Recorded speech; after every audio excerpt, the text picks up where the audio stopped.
All right, here we are this morning. I'm going to use this time to talk about the Smiths. And I'm referring to the band from the 80s, if you aren't already familiar. I have been made aware of this band since, I think, Rock Band 3. They had the song Stop Me If You Think That You've Heard This One Before on Rock Band 3. And I enjoyed the song a lot, but at the time it was the only Smiths song that I knew. And it would be quite some years before I finally do dive into their discography. And it's always kind of funny how that happens, how you discover an artist usually through one song or whatever it may be, and then like eventually you explore their entire discography and figure out everything that they have to offer. And there's so many musicians out in the world, so many great musicians that are worth hearing, that it does sometimes take me some time to get around to actually doing that. I'm also doing that with Coldplay right now. A lot of people feel a certain way about Coldplay, but I enjoy Coldplay. I think they're great. And for the longest time, I only knew the album that Viva La Vida was on. And then I recently rediscovered the songs Yellow and The Scientist, and I was like, these are both Coldplay songs too? No way! And so then I have just been diving super deep into their discography, and I have a good, since I've started trying to collect their stuff, I think I'm only short an album or two at this point, and one of the albums has Paradise on it, which is a song that I really like. Actually, I think it might be 3 albums that I'm short, but the album with Paradise on it, I'm definitely short. They had another album on it with some good stuff on it that I don't have, and at any rate, that's not what I was here to talk about. I wasn't here to rant on about Coldplay and their full discography. Maybe I will make another video about that, because a friend of mine was like, you should talk about music. Music is your thing. How can you not just talk about music every morning? And so, shout out to him. I'm giving it a go with the excuse me, with the Smiths. And so, yeah, on my vacation, I bought every cassette that they have that I don't already own. I need to back the bus up. See, this is why my stories get so disjointed. I discovered the Smiths in 2008, whenever Rock Band 3 came out. I feel like it was 2008, 2010, somewhere around there. And stop me if you think that you've heard this one before. And then fast forward to, it's probably only been a couple of years now, 2021, 22, somewhere around there. Somebody opened up a record store right on the corner of where I live, and I would go there most every weekend and buy at least something. But one time I went there and he had this cassette tape by the Smiths. The album was The Queen Is Dead. And I was like, man, I've always been really interested in this band. I know them through Rock Band, but I only know that one song of theirs. Let me give this a go and see how it goes. And so I bought the cassette, and boy howdy, it was an excellent album. I don't know that there's any songs on there that I don't like, and there are so many songs on there that I just absolutely adore.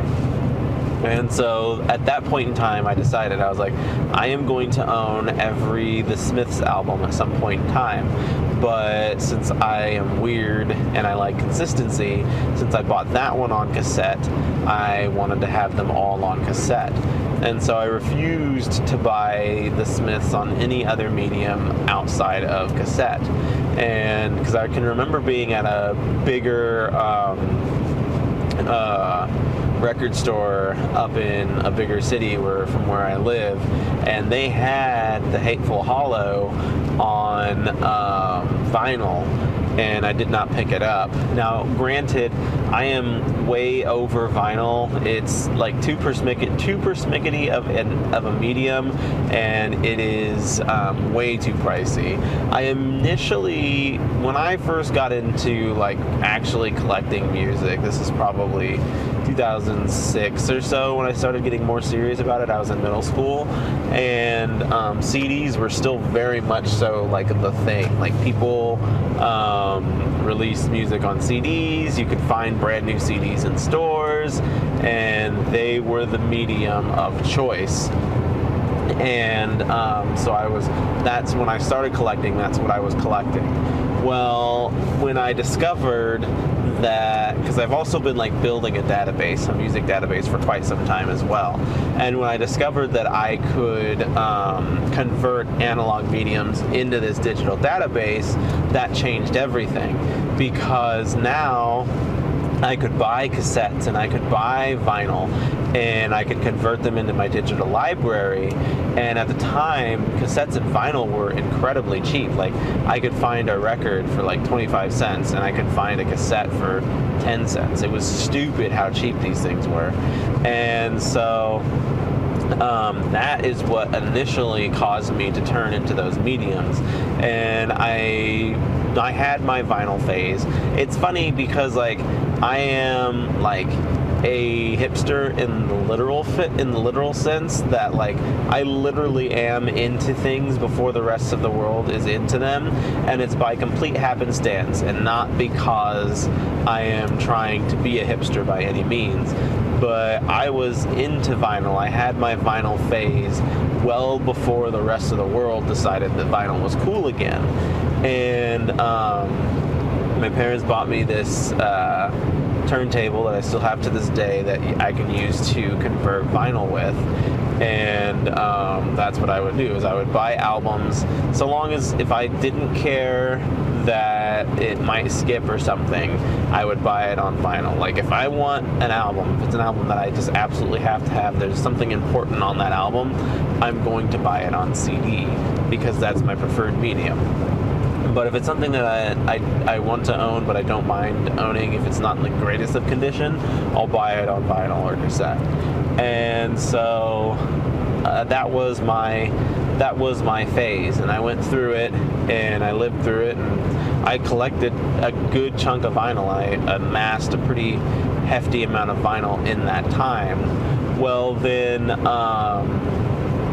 fast forward to, and like that probably wasn't until like 2012 or so that I had started to have my vinyl thing going on. But at any rate, fast forward to 21 when this record store opens, and I'm buying vinyl from this guy basically every day for a price that I can't stomach paying for vinyl. And eventually I just got over it, because you pay $10 for this vinyl, you throw it on the turntable, it skips, I'm mad, I can't do anything with it. And so I started diving deeper into cassettes around that time, because until then I only had like a small handful of cassettes, and I had the means to convert my cassettes, but it wasn't as what am I looking for? It wasn't as good of a process as the vinyl was at the time. And so I just kind of bought them when I felt like it, I guess. So then, yeah, fast forward, and I'm over vinyl. I never stopped buying CDs, and now cassettes are my new thing. And the one thing that I started playing around with in the early 2020s is I started playing around with actual like audio, like if you want to call it engineering, like trying to get the best sound out of these cassettes and vinyl that I possibly could by messing with the EQ on my audio software and things like that, and seeing where it lands. And so where I wound up with was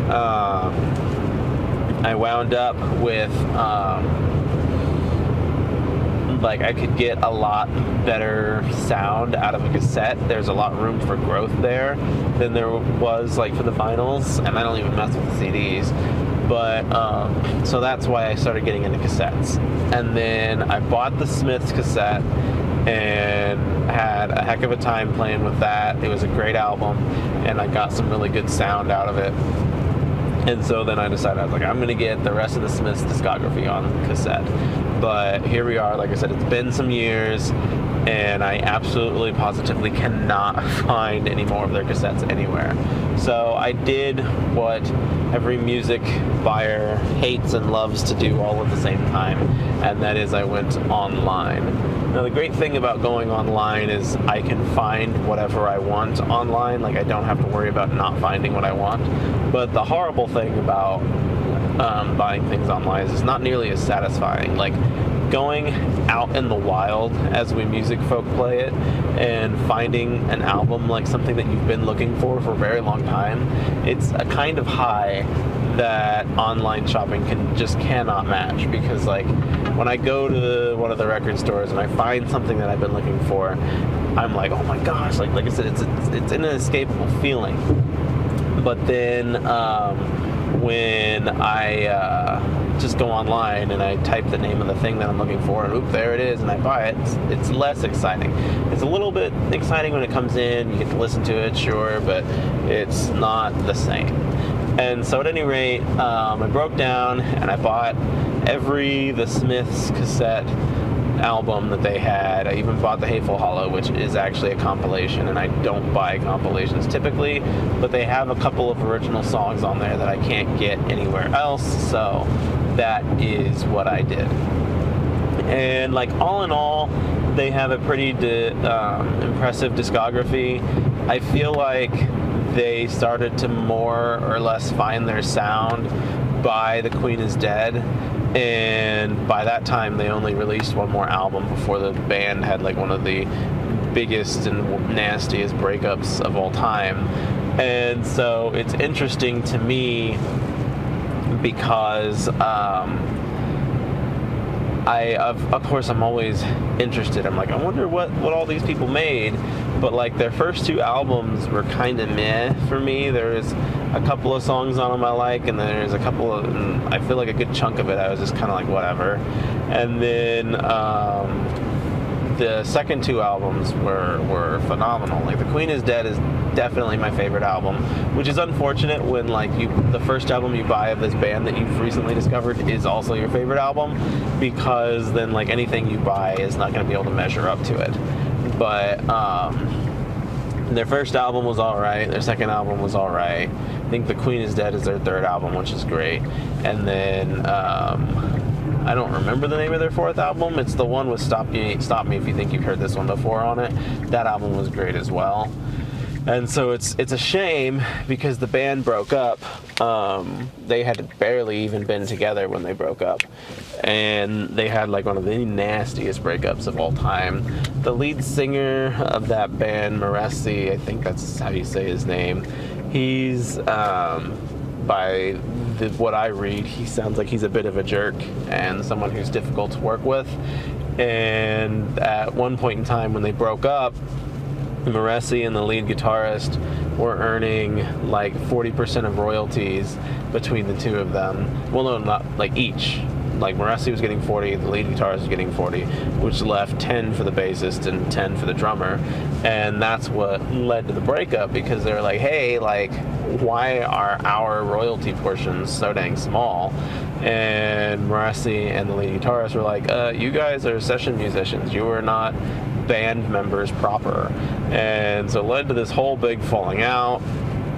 And Morrissey is like quoted as saying that the other band members were as replaceable as the parts in his lawnmower. And I was like, ooh, that's harsh. But at any rate, it was this long, obnoxious, terrible thing, and they wound up, the drummer and bass player wound up winning in the end, and they settled on a more reasonable profit split. And I'm not going to get into the politics of that and try and be like, this is who I think should have won, and that's what I think should have happened. That's maybe a topic for another video. But the point that I was trying to get across here is that I feel like we're just starting to find their sound as a band. And then no sooner did that happen that they had this horrible falling out and breakup. Because like, you look at their more popular songs. And I hate to judge a song's quality by its popularity, but there is something to be said about songs that can gravitate towards a larger group of people. Now, there's also something to be said that maybe those songs had better exposure than the other ones, and that's absolutely true too. But for me personally, I enjoy a lot more of the songs on The Queen is Dead and the album after that than Meat is Murder and The Smiths. And like I said, that's just part of it. Like, the more music you make, the better you get at it. And that's, any art form is like that. And the more and more books that I write, the more and more I realize that I'm getting better at that craft. And so like anything and everything is like that. The more you do of it, the better you get at it. And that's why it's kind of bonkers that we live in a society where we overestimate the value of education, because albeit education is important, especially for certain fields, it will never replace experience, and it will never account for experience. Like, 4 years of experience is more valuable to me than 4 years of education. Like, there's no comparison there.